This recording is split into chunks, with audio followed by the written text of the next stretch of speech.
আসসালামু আলাইকুম, স্বাগত জানাচ্ছি আরটিভির রাতের সংবাদে। আপনাদের সঙ্গে আছে আমি সৈয়দা সাদিয়া বেনাজির। অন্তর্বর্তী সরকারের নিরপেক্ষতা প্রমাণে স্থানীয় সরকার উপদেষ্টা আসিফ মাহমুদের পদত্যাগ দাবি করেছেন বিএনপি নেতা ইঞ্জিনিয়ার ইশরাক হোসেন। কাকরাইলে নিজের কর্মী সমর্থকদের অবস্থান কর্মসূচিতে এ দাবি জানান তিনি। ঢাকা দক্ষিণ সিটির মেয়রের দায়িত্ব বুঝিয়ে দিতে প্রধান উপদেষ্টার বাসভবন যমুনায় যাওয়ার রাস্তায় কাকরাইল মসজিদের সামনে অবস্থান নিয়ে বিক্ষোভ করে তার অনুসারীরা। এদিকে মেয়র হিসেবে শপথ নিতে পারবেন কিনা সে বিষয়ে কাল আদালতের আদেশ দেওয়ার কথা রয়েছে। সাকিবুর রহমানকে সঙ্গে নিয়ে অর্ণ গফুরের রিপোর্ট।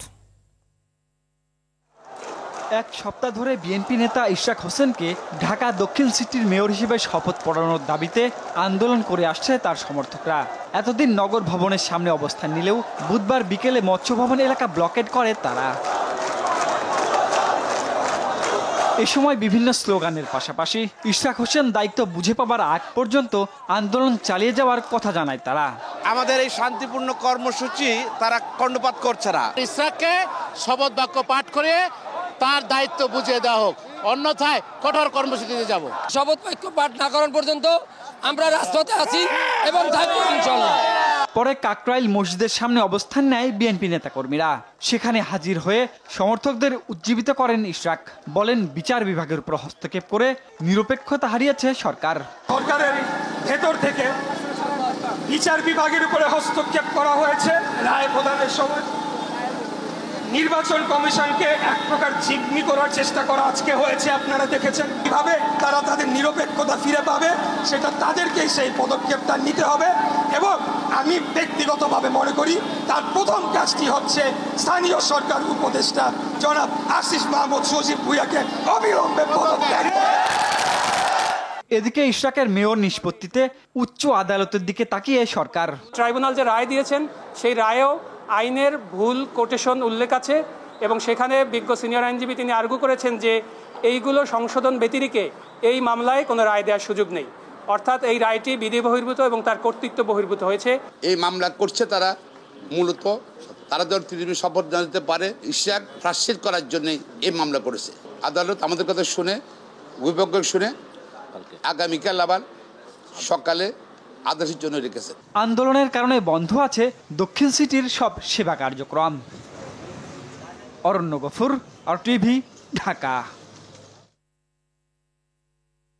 দেশে আবারও বিভাজনের রাজনীতি শুরু হয়েছে বলে মন্তব্য করেছেন বিএনপি মহাসচিব মির্জা ফখরুল ইসলাম আলমগীর।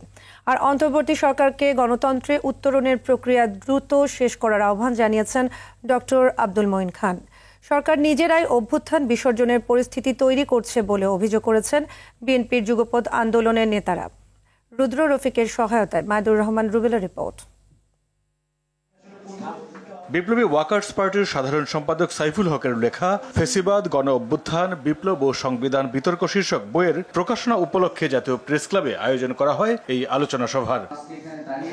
অংশ নেন সাংবাদিক, শিক্ষক, রাজনীতিবিদ সহ বিভিন্ন পেশার মানুষ। সাইফুল হক অভিযোগ করেন, নতুন মোড়কে নানাভাবে ফেসিবাদ চাপিয়ে দেওয়া হচ্ছে। এখন আপনি বলছেন জাতীয় নির্বাচনের আগে নাকি স্থানীয় সরকার নির্বাচন করতে হবে।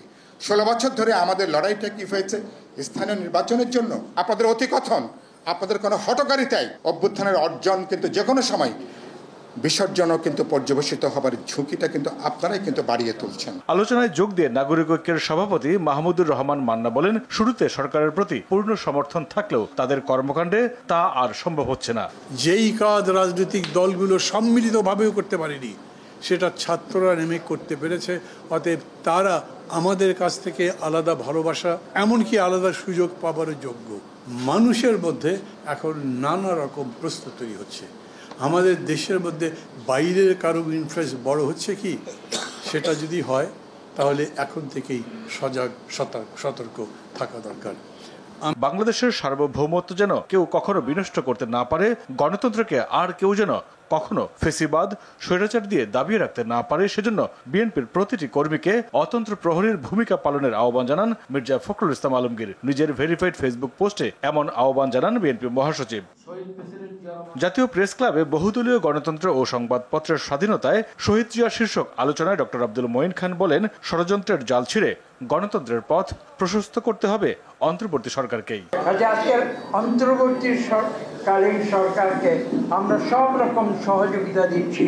আমরা আশা করি তারা বাংলাদেশে যে গণতন্ত্রের উত্তরণের যে প্রক্রিয়া সেটি দ্রুততম সময়ে তারা সম্পন্ন করবে এবং পাশাপাশি তাদের এই কথাটিও স্মরণ করিয়ে দিতে চায় যে বাংলাদেশের মানুষ কিন্তু আবেগপূর্ণ। জাতীয় নির্বাচনের রোডম্যাপ ঘোষণা হলে সকল ষড়যন্ত্র বন্ধ হয়ে যাবে বলে বিশ্বাস বিএনপি নেতাদের। মাইদুর রহমান রুবেল, RTV, ঢাকা। নিরপেক্ষতা নিয়ে প্রশ্ন তুলে ইসি পুনর্গঠনের দাবি তুলেছে জাতীয় নাগরিক পার্টি এনসিপি। একই সঙ্গে স্থানীয় সরকার নির্বাচনও দ্রুত চায় তারা। সকালে আগারগাঁও নির্বাচন ভবনের সামনে বিক্ষোভ সমাবেশ করে দলটি। এ সময় ইসি বিএনপির দলীয় কার্যালয়ের মতো কাজ করছে বলে অভিযোগ করেন দলটির মুখ্য সংগঠক নাসির উদ্দিন পাটোয়ারি। এদিকে নির্বাচন কমিশনার আবুল ফজল মোহাম্মদ সানাউল্লাহ জানান, এনসিপির দাবি রাজনৈতিক, এতে কমিশনের কোনো মন্তব্য নেই। আরও জানাচ্ছেন শাকিলা করিম। বুধবার সকাল থেকে আগারগাঁওয়ের নির্বাচন ভবনে নিরাপত্তা রক্ষায় পুলিশের পাশাপাশি কোস্টগার্ড, বিজিবি, র্যাব ও সেনা সদস্যদের উপস্থিতিতে নেওয়া হয় 5 স্তরের নিরাপত্তা ব্যবস্থা। বেলা 11:30টায় ইসি পুনর্গঠন ও স্থানীয় সরকার নির্বাচনের দাবিতে কমিশন কার্যালয়ের মূল ফটকে অবস্থান নিয়ে বিক্ষোভ শুরু করেন এনসিপি নেতারা। বেলা 1:15টার দিকে পুলিশের ব্যারিকেড ভেঙে ইসি কার্যালয়ের মূল ফটকে অবস্থান নেন এনসিপির নেতারা। সমাবেশ থেকে নির্বাচন কমিশনারদের পদত্যাগ দাবি করা হয়। বক্তারা বলেন, তড়িঘড়ি করে একটি বিতর্কিত কমিশন গঠন করা হয়েছে। নির্বাচন কাঠামোকে সংস্কার করতে হবে। রাজপথ থেকে সরাতে পারবেন না। এই বাংলাদেশের জনগণের অধিকার আদায়ের জন্য কিয়ামত পর্যন্ত সংগ্রাম করতে হলে রাজপথে এনসিপি থাকবে ইনশাআল্লাহ। এনসিপির মুখ্য সংগঠক নাসির উদ্দিন পাটোয়ারি বলেছেন, নির্বাচন হলে বিএনপি শেখ হাসিনা থেকেও বড় ফ্যাসিস্ট হিসেবে আবির্ভূত হবে। এ সময় আইন উপদেষ্টা অধ্যাপক আসিফ নজরুল, অর্থ উপদেষ্টা ডক্টর সালেউদ্দিন আহমেদ এবং পরিকল্পনা উপদেষ্টা ডক্টর ওয়াহিদ উদ্দিন মাহমুদের সমালোচনা করে নাসির উদ্দিন পাটোয়ারি বলেন, তারা বিএনপির মুখপাত্র হিসেবে কাজ করছেন। এই ইলেকশন কমিশনের প্রথম কেস হিসেবে আমরা ধরে নিব জাতীয় ইলেকশনের আগে স্থানীয় সরকার ইলেকশন। যদি স্থানীয় সরকার ইলেকশন তারা সুন্দরভাবে সক্ষমতার পরিচয় দিয়ে আয়োজন করতে পারবে, তাহলে আমরা মনে করব এই ইসির ফিটনেস রয়েছে জাতীয় সংসদ নির্বাচনের জন্য।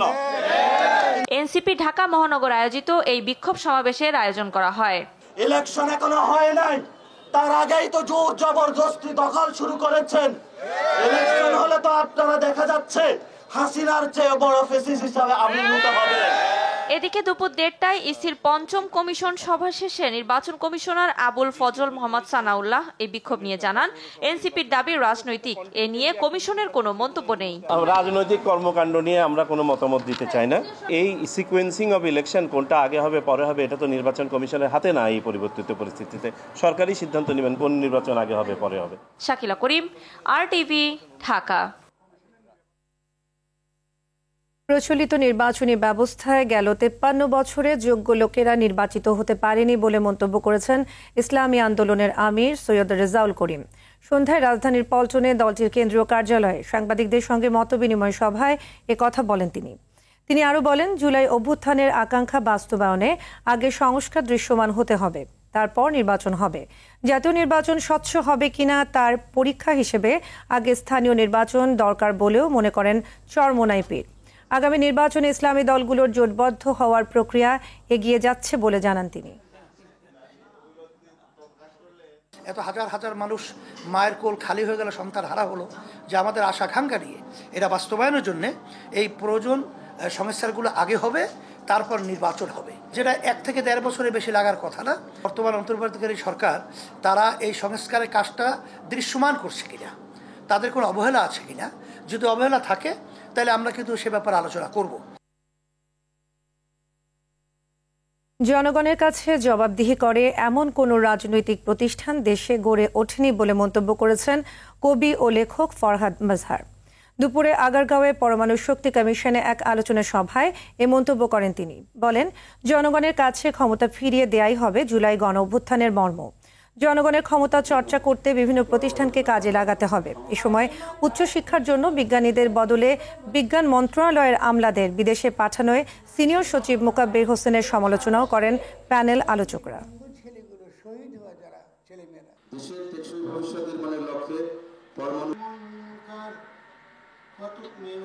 গণসার্বভৌমত্ব, ক্ষমতা জনগণের, এটাকে বলে গণতন্ত্র।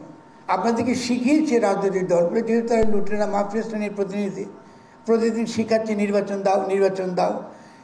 এটা তারা শেখায় নাই যে গণসার্বভৌমত্ব মানে জনগণের কাছে ক্ষমতা থাকা, জনগণের কাছে ক্ষমতা ফিরিয়ে দেওয়া, এটাই এই জুলাই গণ অভ্যুত্থানের মর্ম।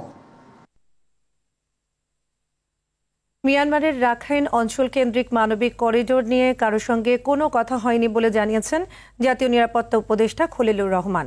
দুপুরে রাজধানীর ফরেন সার্ভিস একাডেমিতে প্রেস ব্রিফিংয়ে একথা জানান তিনি। বলেন, মানবিক উদ্দেশ্যে ব্যবহারের জন্যই জাতিসংঘকে এই সুবিধা দেওয়া হয়েছে। যেহেতু কাগজে কলমে এর কোনো অস্তিত্ব নেই, তাই তা নিয়ে আলোচনারও কোনো প্রয়োজন দেখেনি সরকার। এ সময় তিনি বলেন, এখনও রোহিঙ্গা প্রত্যাবাসনের পূর্ব শর্তে পৌঁছায়নি দেশ। মিয়ানমারে আরাকানের পরিস্থিতি যতদিন অস্থিতিশীল থাকবে ততদিন প্রত্যাবাসনের কোনো সম্ভাবনা নেই।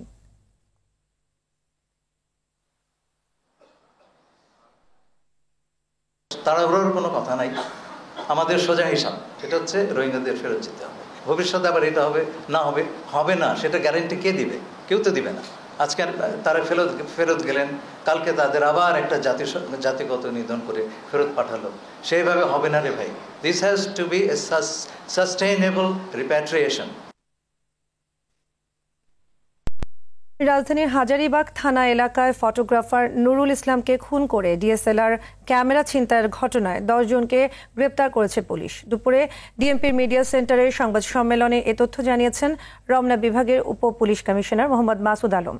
তিনি বলেন, ঘটনার দিন ইভেন্ট ম্যানেজমেন্টের কথা বলে জাফরাবাদে নিয়ে গিয়ে নুরুল ইসলামের কাছ থেকে ডিএসএলআর ক্যামেরা ও ব্যাগ ছিনতাইয়ের সময় বাধা দিলে ধারালো অস্ত্র দিয়ে আঘাত করে খুন করে। এ ঘটনায় নুরুল ইসলামের বড় ভাই মোহাম্মদ ওসমান গনি বাদী হয়ে হাজারীবাগ থানায় হত্যা মামলা দায়ের করেন।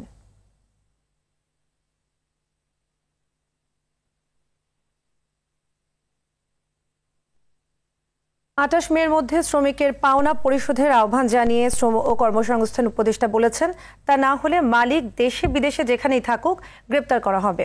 আর বাণিজ্য উপদেষ্টা বলেছেন, কোরবানির পশুর চামড়ার ন্যায্য মূল্য না পাওয়া পর্যন্ত সংরক্ষণের ব্যবস্থা করবে সরকার।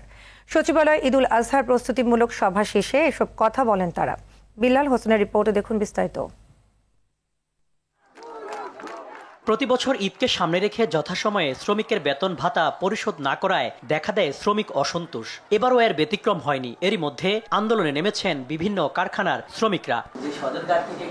এমন বাস্তবতায় সচিবালয়ে নৌপথে নিরাপদ ঈদ যাত্রার প্রস্তুতিমূলক সভা শেষে মালিক পক্ষকে হুঁশিয়ারি দিয়ে শ্রম উপদেষ্টা এম সাখাওয়াত হোসেন বলেন, গাড়ি বাড়ি বিক্রি করে হলেও শ্রমিকের পাওনা দিতে হবে। ওয়ারেন্ট সহ যে তার বিরুদ্ধে রেড অ্যালার্ট জারি করতে, শ্রমিকের পয়সা দিতে হবে। সেটা বাড়ি বিক্রি করে দেখ, আগেও বলেছি, গাড়ি বিক্রি করে দেখ, যা খুশি তাই বিক্রি করে দেখ। যে চালাতে পারে না ফ্যাক্টরি, যে শ্রমিকের বেতন দিতে পারে না 2 মাস 3 মাস, তার তো এই সেক্টরে থাকা উচিত না। ঈদে নৌপথে নিরাপত্তার বিষয়েও কথা বলেন উপদেষ্টা। প্রত্যেকটি লঞ্চে 5 তারিখের পর হতে আনসার থাকবে, অস্ত্রধারী আনসার। বালিকারি করে 3 দিন আগের থেকে ঈদের পরে 7 দিন এটা চলাচল করবে না, টোটালি বন্ধ। এদিকে কুরবানির সুষ্ঠু ব্যবস্থাপনা নিশ্চিতের সভা করে বাণিজ্য মন্ত্রণালয়। পরে পশুবাহী গাড়ি ও হাটের চাঁদাবাজি বন্ধ সহ বিভিন্ন প্রস্তুতির কথা তুলে ধরেন কমিটির সদস্যরা। হাটগুলোতে ভেটেরিনারি ক্লিনিকের আমাদের সার্জনরা থাকবেন, ওখানে স্থায়ীভাবেও থাকবেন এবং মোবাইল ভেটেরিনারি ক্লিনিকও ওখানে কাজ করবে। কেন্দ্রীয়ভাবে একটা মনিটরিং এর ব্যবস্থা থাকবে, যেখানে একটা সেল গঠন করা থাকবে, একটা হটলাইন থাকবে, যেখানে যে কেউ কোনো যদি চাঁদাবাজির সম্মুখীন হয় কোনো অবস্থাতেই তিনি যেন চাঁদা না দেন। বাণিজ্য উপদেষ্টা শেখ বশিরউদ্দিন জানান, সিন্ডিকেট ঠেকাতে চামড়া সংরক্ষণের জন্য মাদ্রাসা ও এতিমখানায় বিনামূল্যে 30,000 টন লবণ সরবরাহ করা হবে। এই বছর এই তথাকথিত সিন্ডিকেশনটা জন্য কাজ করতে না পারে, সেটার জন্য আমরা এটাকে মজুদ সহায়ক করে তোলার চেষ্টা করেছি, যে যেন ওনারা উপযুক্ত মূল্য না পেলে লবণ দেওয়ার মাধ্যমে যেন ওনারা এটাকে মজুত করতে পারেন। হাটের হাসিল 5% থেকে কমানোর চেষ্টা চলছে বলে জানান তিনি। হাসিল যেটাকে উত্তোলন করা হয় সেটাকে যেন 5% থেকে কমানো যায়। বিল্লাল হোসেন, RTV, ঢাকা। প্রতি বছর দেশে ২০ লাখের মতো যুবক শ্রমবাজারে প্রবেশ করলেও চাহিদা অনুযায়ী পাচ্ছে না কর্মসংস্থান। সেই সঙ্গে বিনিয়োগ খাতে স্থবিরতা থাকায় অভাব দেখা যাচ্ছে নতুন কর্মসংস্থানের। বাংলাদেশ চীন মৈত্রী সম্মেলন কেন্দ্রে সিপিডি আয়োজিত যুবদের সংস্কার ভাবনা বিষয়ক সম্মেলনে এ তথ্য তুলে ধরেন সিপিডির নির্বাহী পরিচালক ডক্টর ফাহমিদা খাতুন। তিনি বলেন, সরকারিভাবে মাত্র ৫ থেকে ৬% কর্মসংস্থানের সুযোগ রয়েছে। এদিকে স্বাস্থ্য খাতে দুর্নীতির পাশাপাশি দক্ষতার অভাবে মানসম্মত চিকিৎসা সেবা ব্যাহত হচ্ছে বলে মত তার। এ সময় প্রযুক্তিকে কাজে লাগিয়ে নতুন কর্মসংস্থান সৃষ্টি, দক্ষতা বৃদ্ধি সহ কর্মসংস্থান সম্পর্কিত অন্যান্য খাত নিয়ে আলোচনা হয় অনুষ্ঠানে। ৫ থেকে ৬% কর্মসংস্থান এই সরকারি খাতে হয়ে থাকে, কিন্তু বাকি কর্মসংস্থান কোথায় হবে? তার জন্য প্রয়োজন ব্যক্তি খাত, কিন্তু ব্যক্তি খাতের ক্ষেত্রেও আমরা দেখি যে সেখানে এক ধরনের স্থবিরতা, সেইখানে ব্যক্তি খাতের প্রসার, বিনিয়োগ এগুলো হচ্ছে না, যার কারণে আমাদের শ্রমবাজার সংকুচিত রয়ে গিয়েছে। লাগাতার অসহযোগ কর্মসূচির ঘোষণা দিয়েছে এনবিআর সংস্কার ঐক্য পরিষদ। রাজস্ব ভবনে এনবিআর বিলুপ্তির প্রতিবাদে অবস্থান কর্মসূচিতে এ কথা বলা হয়। এ সময় জারিকৃত অধ্যাদেশ বাতিল, রাজস্ব সংস্কার বিষয়ক কমিটির সুপারিশ জনসম্মুখে প্রকাশ সহ 4 দফা দাবি পেশ করে তারা। পরবর্তী পদক্ষেপ হিসেবে প্রধান উপদেষ্টার কাছে এই দাবি নিয়ে স্মারকলিপি প্রদান, ঢাকা ও ঢাকার বাইরে স্ব প্রতিষ্ঠানে অবস্থান কর্মসূচি পালনের কথাও জানায় তারা। আগামী শনিবার ও রবিবার কাস্টমস হাউস ও এলসি স্টেশন ছাড়া কাস্টমস ও ভ্যাট বিভাগের সব দপ্তরে পূর্ণাঙ্গ কর্মবিরতি পালন করা হবে। কর্মবিরতির বাইরে থাকবে রপ্তানি ও আন্তর্জাতিক যাত্রী সেবা। জারিকৃত অধ্যাদেশ অবিলম্বে বাতিল করতে হবে। আজ 21শে মে 2025 খ্রিস্টাব্দ প্রেস ব্রিফিং এর পর থেকে এনবিআর এর চেয়ারম্যান মহোদয়ের সাথে লাগাতার অসহযোগ কর্মসূচি।